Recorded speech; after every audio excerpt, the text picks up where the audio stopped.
नमस्कार प्यारा विद्यार्थी भाइ बहिनीहरू। म नेपाली विषय शिक्षक वैकुण्ठ प्रसाद नेउपाने श्री आजाद माध्यमिक विद्यालय पाँचखाल 12 बालुवा काभ्रे पलाञ्चोक उत्तरबाट माध्यमिक तहको कक्षा 10 मा अध्ययनरत माध्यमिक शिक्षा उत्तीर्ण परीक्षाको तयारी गरिरहनुभएका विद्यार्थी भाइ बहिनीहरूलाई लक्षित गरेर यो सहयोगी सामग्री सहित उपस्थित भएको छु। यो सामग्रीमा हामी प्रश्न नम्बर 16 मा सोधिने संक्षिप्त उत्तर कसरी निर्माण गर्ने, कसरी लेख्ने, त्यसका केही नमुनाहरू तयार गरिएको छ, त्यसको बारेमा छलफल गर्छौं।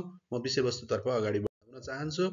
संक्षिप्त उत्तर लेखनमा ध्यान दिनुपर्ने कुराहरू छन्। संक्षिप्त उत्तर लेखनमा लेखकको विस्तृत परिचय अपेक्षा नगरिए पनि कृतिकार र कृति पाठको सामान्य परिचय बढीमा 3 वाक्यमा प्रस्तुत गर्न उपयुक्त मानिन्छ।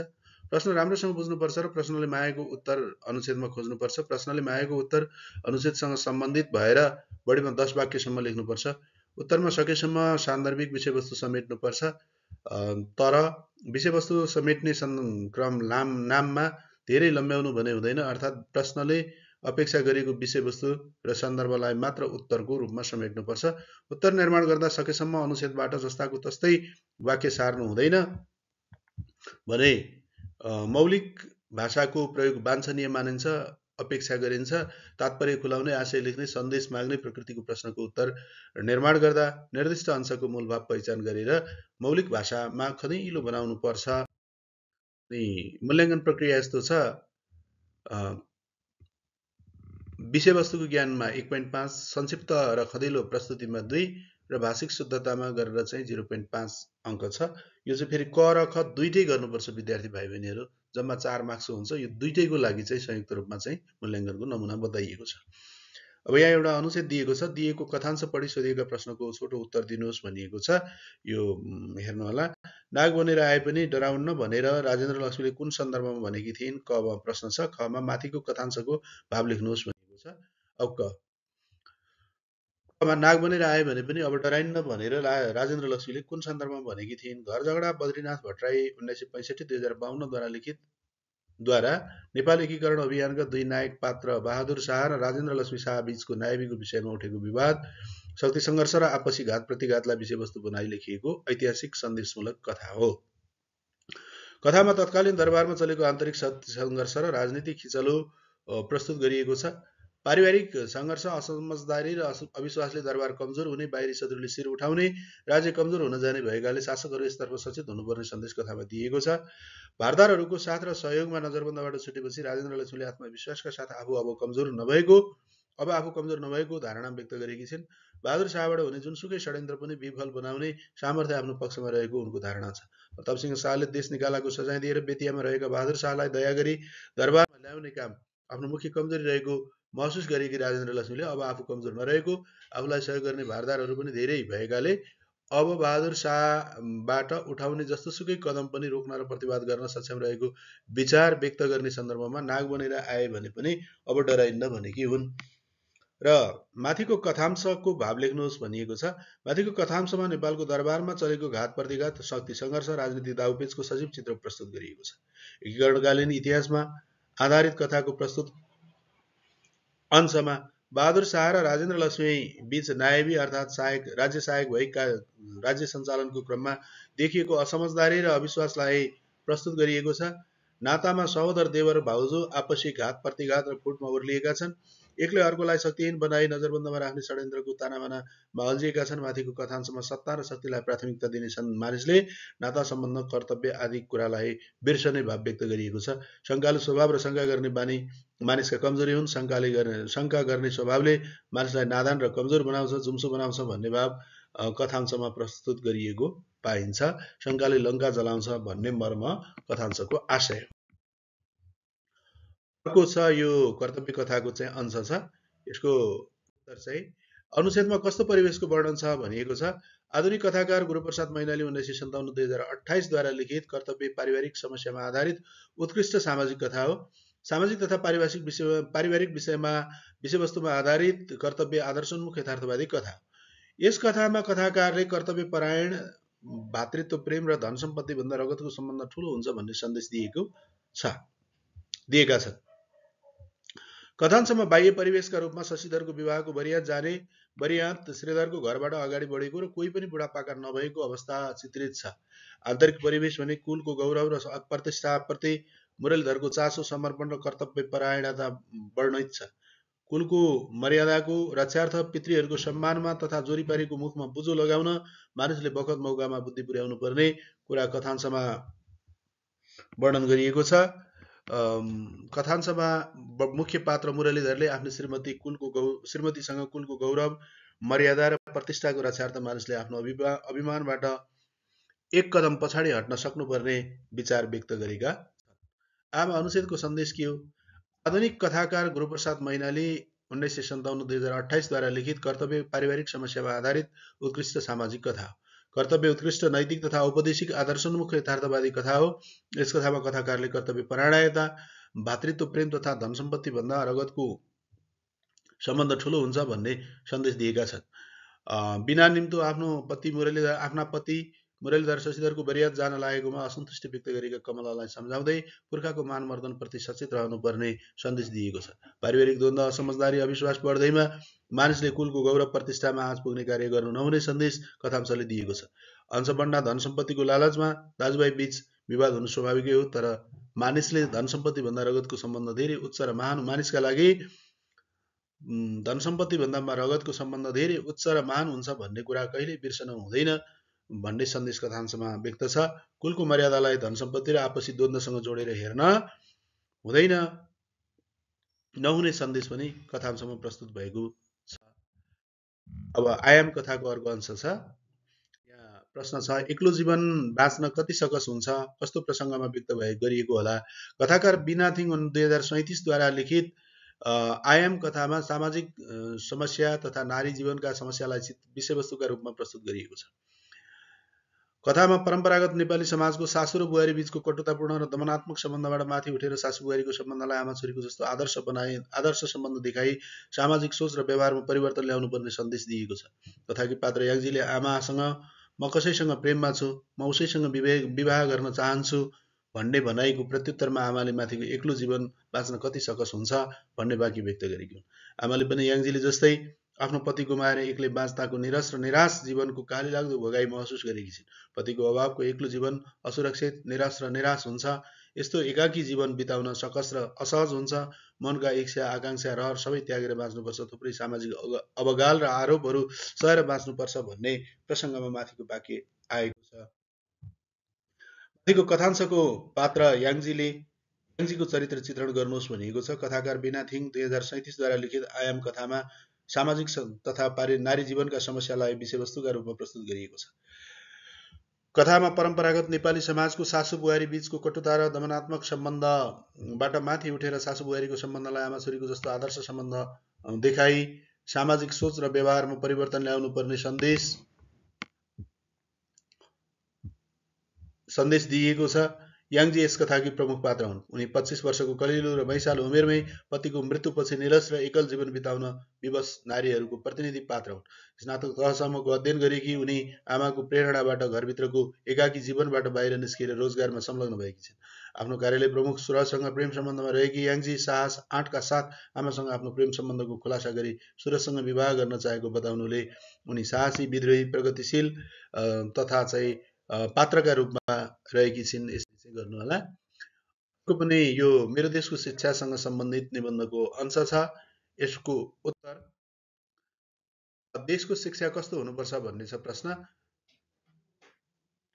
नेपाली पाठ्यपुस्तकका लेखक तथा सम्पादक मण्डलद्वारा सम्पादित मेरो देशको शिक्षामा नेपालको प्राचीन वैदिक तथा पौराणिक शैक्षिक पद्धतिले विश्वलाई आलोकित पारिएको चर्चा गरिएको छ। अबको शिक्षा हाम्रा परम्परागत ज्ञान र सिपलाई आधुनिक विज्ञान र प्रविधिसँग जोडेर स्वरोजगारमूलक, व्यवसायमूलक, समालोचनात्मक, चेतनायुक्त, नैतिकवान, सहिष्णु, दक्ष र विवेकशील जनशक्ति तयार गर्न सार्थक हुनुपर्ने चर्चा गरिएको छ।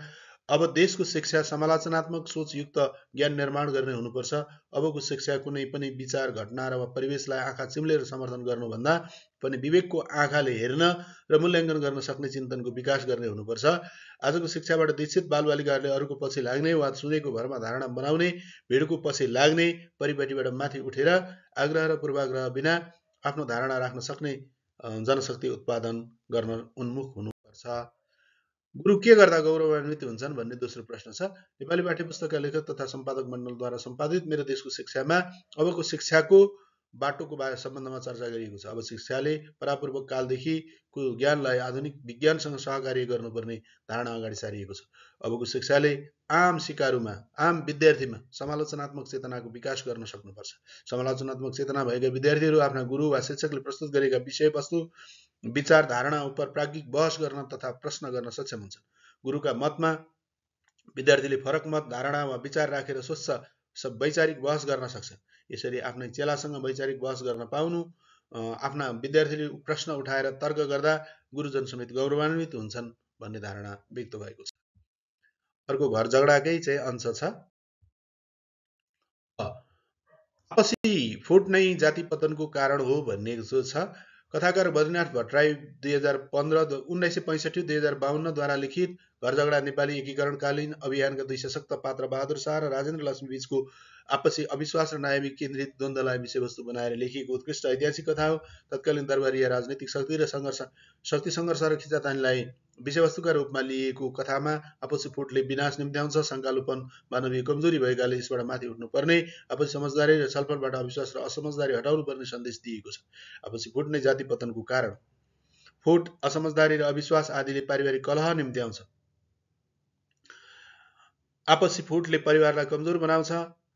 परिवारका सदस्यहरू एक अर्को विरुद्ध जाइलाग्ने अवस्था सिर्जना हुन्छ भने बाहिरी शत्रुले शिर उठाउन सक्ने मौका पाउँछन्। एउटै परिवारका सदस्यबीच एक अर्को विरुद्ध प्रयोग हुने अवस्था आउँछ। आफ्नो युगकै बलशाली रावणको वंश विनाश भयो, यदुकुलको नाश भयो, उपत्यकाको शक्तिशाली राज्यहरू गोर्खालीको हातमा पर्नु पर्यो। यी सब घटना पारिवारिक फुट नै थिए। यी सब घटनाका पछाडि पारिवारिक फुट नै थिए कारण। अत पारिवारिक फुटले जातिको पतन गराउँछ। माथिको अनुच्छेदको मूल भाव के हो? माथिको अनुच्छेदमा घर झगडाले बाहिरी शत्रुले शिर उठाउने मौका पाउने भएकाले हरेक परिवारमा उठ्ने अविश्वास, असमझदारीलाई आपसी छलफलबाट हटाउनुपर्छ। घर झगडा र पारिवारिक फुटले समग्र जातिको अनिष्ट गराउँछ। शासक वर्गले शक्ति सङ्घर्ष र सत्ता स्वार्थमा अल्मलिँदा राज्य कमजोर हुन जान्छ र राज्यको अस्तित्व नै सङ्कटमा पर्न सक्ने भएकाले यसतर्फ शासक वर्ग सचेत हुनुपर्छ भन्ने भाव प्रस्तुत अनुच्छेदमा व्यक्त गरिएको पाइन्छ। सत्ता सङ्घर्ष र राजनीतिक खिचातानीले राज्य कमजोर र अस्तित्व समेत सङ्कटमा पर्न भएकाले शासक वर्गले पारिवारिक असमझदारी र अविश्वासलाई एक आपसमा छलफल र समझदारीबाट हटाउनुपर्छ भन्ने विचार प्रस्तुत अनुच्छेदमा व्यक्त भएको पाइन्छ। यो पनि घरको माया एकाङ्कीसँग सम्बन्धित अनुच्छेद छ। यसको प्रश्न छ, जति दुःख पाए पनि आफ्नै ठाउँमा पाउनुपर्छ किन भनिएको होला भन्ने छ। भीमनिधि तिवारी विषम 1968-2030 द्वारा लिखित घरको माया देशप्रेमको भाव व्यक्त भएको उत्कृष्ट एकाङ्की हो। एकाङ्कीमा तिवारीले गाउँको अवस्था र दुःखबाट विरक्ति र भविष्यको खोजीमा विदेशी भूमिमा भौतारिएका नेपाली युवा युवतीहरूलाई भारतको दरभङ्गा रेलवे स्टेसनमा जम्मा गराएर बतासेका माध्यमबाट लालबहादुर र जवान सिंहमा गाउँ र देशप्रतिको माया जगाएर घर फर्काएका छन्। यस एकाङ्कीका माध्यमबाट देशप्रेमको सन्देश दिन सफल भएका छन्। विदेशमा परचक्रीका पाउ मोलेर भौतिक सुख प्राप्त गर्नु भन्दा स्वदेशमा पौरख गर्नु पर्ने विचार एकाङ्कीमा प्रस्तुत गरिएको छ। आफ्नै ठाउँमा पसिना बगाउँदा, पौरख गर्दा आत्मनिर्भरता वृद्धि हुन्छ। आत्मनिर्भरता स्वाभिमान र स्वाधीनताको आधार हो। आफ्नै ठाउँमा पसिना बगाउँदा, श्रम गर्दा आत्मसम्मान जोगाउन सकिन्छ। समग्रमा देश बनाउन घर र गाउँ बन्नुपर्छ। घर बन्न, गाउँ बन्न हरेक नागरिकले आफ्नो श्रम र पसिनाले आफ्नै माटो सजाउनुपर्छ, सिँगार्नुपर्छ। विदेशी भूमिमा पोखिएको श्रम पसिनाले आफ्नो देशको अवस्था नबदलिने भएकाले देश बदल्न आफ्नै गाउँठाउँमा दुःख गर्नुपर्छ, परिश्रम गर्नुपर्छ भनिएको। माथिको अनुच्छेदको कुन प्रसङ्गमा किन भनिएको हो? माथिको अनुच्छेद आफ्ना चिर परिचित लाल जवानसँग कान्छाले घर फर्कन आग्रह गर्ने सन्दर्भमा व्यक्त गरिएको छ। अर्काको पौचेको लयमा देश पसेका, विदेश गएका बतासे र कान्छाले देशमा चिन्जान भएका कोही नभेटेर केही काम नपाएर बेखर्ची भई भोकै अलपत्र पर्नु पर्यो। उनीहरूका लागि गाउँको भन्दा परदेशको वातावरण बिल्कुल फरक लाग्यो। कान्छालाई गाउँको न्यास्रो लाग्न थाल्यो। उसलाई आफ्नै गाउँको स्थानीय परिवेश, रोपाई, बेठी आदिको झलझली याद आयो। एकातिर विदेशी भूमिको कालीलाग्दो भोगाई, अर्कातिर गाउँघर र आफन्तको मिठो यादले सताएकाले कान्छाले लाल र जमान सिंहलाई घर फर्कन आग्रह गर्दै उपरोक्त अनुच्छेद बनेको छ। गाउँको माया, देश प्रेमको भाव व्यक्त गर्ने सन्दर्भमा प्रस्तुत भनाइ वा अनुच्छेद आएको छ। गाउँको अर्काको लय वा बहकामा लाग्नाले मानिसले दुःख पाउने भएकाले मानिसले आफ्नो गाउँठाउँ छोड्नु अघि सोच विचार गर्नुपर्ने विचार प्रस्तुत अनुच्छेदमा व्यक्त भएको छ। दुवै छाक भोकभोकै बस्नुपर्ने कष्टप्रद अवस्था आए पनि मानिसले खानकै लागि स्वाभिमान गुमाउनु हुँदैन भन्ने सन्दर्भमा माथिको अनुच्छेद आएको हो। अर्को पनि घरको माया एकाङ्कीकै यो अंश छ। जति पसिना बगाउनु परे पनि आफ्नै माटामा बगाउला भन्नुको तात्पर्य के हो भनिएको छ। एकाङ्कीकार भीमनिधि तिवारी 1968-2030 द्वारा लिखित घरको माया एकाङ्की देशप्रेमको भावना व्यक्त भएको उत्कृष्ट एकाङ्की हो। यस एकाङ्कीमा रामायणकालीन आदर्श जननी जन्मभूमिश्च स्वर्गादपि गरिएसीलाई आत्मसात गरी हामीले आफ्नो पसिना र पौरखले आफ्नै माटो सजाउनु पर्ने, एक दानो मकै मात्र भए पनि आफ्नै माटोमा उब्जाउनु पर्ने प्रेरणा प्रस्तुत गरिएको छ। एकाङ्कीकी मुख्य पात्र बतासेले कुनै हालतमा पनि देश फर्कन नचाहेका लालबहादुर र जमान सिंहलाई देशको महत्त्व दर्शाउने सन्दर्भमा प्रस्तुत अनुच्छेद र विचार प्रकट भएको छ। मानिस कर्मशील प्राणी हो र ऊ सदैव कर्मको बलमा भाग्य बदल्न चाहन्छ। जति पसिना बगे पनि आफ्नै माटोमा बगाउला भन्नुको तात्पर्य जति दुःख भोग्नु वा कष्ट सहनु परे पनि आफ्नै देशमा पसिना बगाउनु पर्छ भन्ने हो। देश बनाउने जिम्मा त्यही देशका नागरिकको विदेशी भूमिमा पैसा र सुखका लागि बगाएको पसिनाले देश बन्दैन। देश बनाउन हरेक नागरिकले श्रम, सिप र पसिना आफ्नै माटोमा पोख्नुपर्छ। परचक्रीको हेला हाँसो सहेर मिठो मसिनो खानुभन्दा आफ्नै माटामा गरिएको पौरखले हाम्रो स्वाभिमान बचाउन सक्छ, आत्मनिर्भर बनाउँछ, आत्मनिर्भर बनाउँछ र हामीले खोजेको सुन्दर र सुखद भविष्य पाउँछौँ। आफ्नो माटो आफ्नै पौरखले सिँगार्नुपर्छ, सजाउनुपर्छ भन्ने आशय प्रस्तुत वाक्यमा व्यक्त भएको छ। माथिको अनुच्छेदको मूल भाव लेख्नुहोस् भनिएको छ। एकाङ्कीकार भीमनिधि तिवारीले एकाङ्कीकी पात्र बतासेलाई आफ्नो मुखपात्र बनाई देशप्रेमको भावना प्रस्तुत गर्न प्रस्तुत अनुच्छेद मार्फत सम्प्रेषण गरेका छन्। प्रस्तुत अनुच्छेदका माध्यमबाट हरेक नागरिकमा आफ्नो स्वाभिमान, आत्मसम्मानप्रति सचेत हुनुपर्ने विचार व्यक्त गरिएको छ। मिठो मसिनो खानकै लागि अरूको हेला हाँसोको पात्र हुनु नहुने विचार प्रस्तुत अनुच्छेदमा व्यक्त छ। आफ्नै माटोमा पोखिएका श्रम, बगाइएको पसिना र पौरखले हाम्रो देश बन्न सक्छ। आर्थिक रूपले सम्पन्न राष्ट्र निर्माण गर्न सकिएमा भावी पुस्ताले परचक्रीका पाउ मोल्नु पर्दैन। एक गाँस खानकै निम्ति विदेशीको चाकरी गर्नुभन्दा आफ्नै दाजुभाइको नोकरी गर्नु उपयुक्त हुने विचार अनुच्छेदमा व्यक्त गरिएको छ। विदेशी भूमिमा बगाउने पसिना, पोखिने श्रम र सिपले आफ्नो देश नबने। देश बनाउन सबैले आफ्नै देशमा अवसरको खोजी गर्नुपर्छ। हाम्रा पुर्खाले आधा पेट खाएर आफ्नो स्वाभिमान खाए तर स्वाभिमान गुमाएनन्। त्यसैले हामीले पनि पुर्खाको धर्म त्याग्दै आफ्नै माटोसँग नङ्ग्रा खियाएर पाखुरी बजाएर आत्मनिर्भर बन्ने प्रयास गर्नुपर्छ भन्ने देशप्रेमको भाव प्रस्तुत अनुच्छेदमा सम्प्रेषित छ। अत विद्यार्थी भाइ बहिनीहरू जहाँ रहनुहुन्छ स्वस्थ मस्त र व्यस्त रहनुहोस्। तपाईहरुलाई यो भिडियोमा प्रस्तुत सामग्री उपयुक्त लागेमा लाइक, शेयर र सब्स्क्राइब गर्न नभुल्नुहोला। हामी नेपाली इलर्न नामक युट्युब च्यानलमा यस्ता थुप्रै उपयोगी भिडियो सहित उपस्थित हुनेछौँ। धन्यवाद, नमस्कार। तपाईहरुको दिन सुखद रहोस्।